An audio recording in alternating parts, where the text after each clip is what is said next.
แอบมาดูช่างทำงานก็ตอนนี้ได้เก็บสีเนาะสำหรับอาคารกุฏิที่ได้เปลี่ยนหลังคาเมินแล้ว ปีก่อนปีนี้ก็ได้เลิกงามยามดีมาติดฝ้าเพดานโดยรอบนะซึ่งตั้งแต่หลวงพ่อเพิ่นแปลงมาก็ไม่ได้ติดฝ้าเพดานตั้งใจคารอบๆครับแต่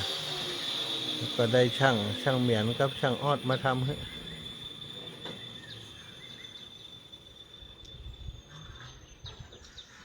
ยังขาดงบประมาณ ขาดใช้จ่ายอยู่เด้อใครจะช่วยเอ้ยนี่ก็ทำ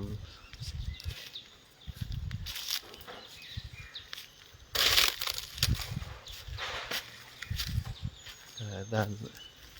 านนี้เสร็จเรียบร้อยละด้านพุ่นกำลังทำนะทำผ้าเสร็จก็เก็บสีอยู่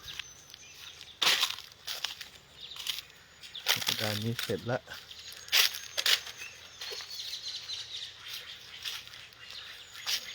ทำสีเก็บสีก็ดูดีเห็บน้อย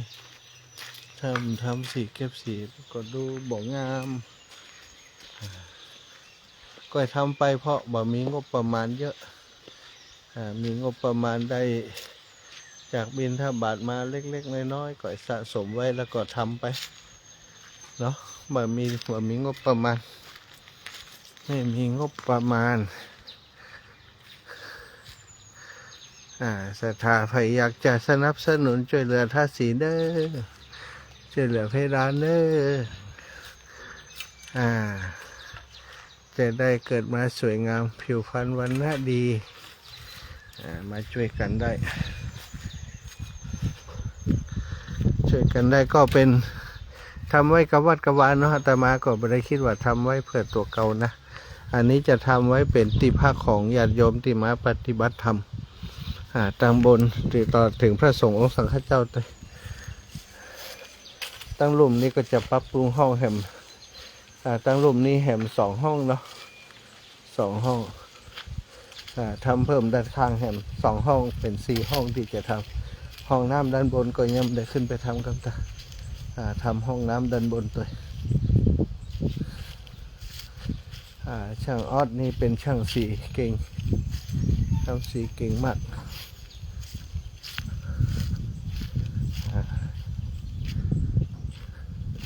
อีกวัน2 วันก็คงจะสำเร็จเสร็จสิ้น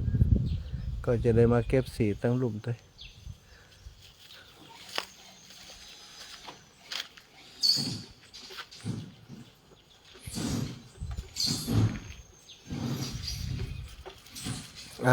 ใครสนใจอยากจะสนับสนุนแจ้งมาได้